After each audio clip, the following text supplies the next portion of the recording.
Hi friends, welcome back to a channel. അപ്പോൾ നമ്മളിന്ന് super clay ആട്ടോ എടുത്തിരിക്കുന്നത്. ആദ്യം തന്നെ നമുക്കതിൽ നിന്ന് ബ്രൗൺ ക്ലേ എടുത്ത് ഇങ്ങനെ രണ്ടെണ്ണമായി പരത്തിയെടുക്കാം. എന്നിട്ട് ഗ്രീൻ ക്ലേ എടുത്ത് ചെറുതായി ഒരു ഇലയുടെയൊക്കെ രീതിയിൽ അവിടെ നടുക്കൊക്കെ കുറച്ച് കുഴികളൊക്കെ ഇട്ട് ഇങ്ങനെയൊക്കെ ഒന്ന് പരത്തിയെടുക്കാം. എന്നിട്ട് നമ്മുടെ ബ്രൗൺ ക്ലേയുടെ മുകളിലേക്ക് ഇതൊന്ന് വെച്ച് കൊടുക്കാം. എന്നിട്ട് നമ്മുടെ മറ്റേ ബ്രൗൺ ക്ലേ അവിടെ മാറ്റി വെക്കാം.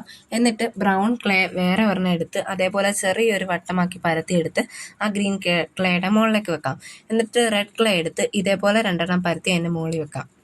എന്നിട്ട് ഒരു യെല്ലോ ഷെയ്ഡ് ക്ലേ എടുത്ത് ഇതേപോലെ രണ്ടെണ്ണം സ്ക്വയർ ഷേപ്പിൽ വെട്ടി അതിൻ്റെ മുകളിലേക്ക് വെക്കാം. ഇനി നമുക്ക് നമ്മുടെ മാറ്റിവെച്ച ബ്രൗൺ ക്ലേ അതിൻ്റെ മുകളിലേക്ക് എടുത്ത് വെക്കാം. എന്നിട്ട് കുറച്ച് വൈറ്റ് കളറ് ക്ലേ എടുത്തിട്ട് ഇതേപോലെ കുറച്ച് ഡോട്ട്സ് ആയിട്ട് ഷേപ്പാക്കി അതിൻ്റെ മുകളിലേക്ക് വെച്ച് കൊടുക്കാം. അപ്പം നമ്മുടെ ബർഗറാണ് ഇവിടെ ഉണ്ടാക്കിയിരിക്കുന്നത്. ബർഗറൊന്നും ആയില്ല, എന്നാലും കുഴപ്പമില്ല. നിങ്ങൾക്ക് ഇഷ്ടപ്പെട്ടാൽ ലൈക്ക്, ഷെയർ, സബ്സ്ക്രൈബ്. ബൈ.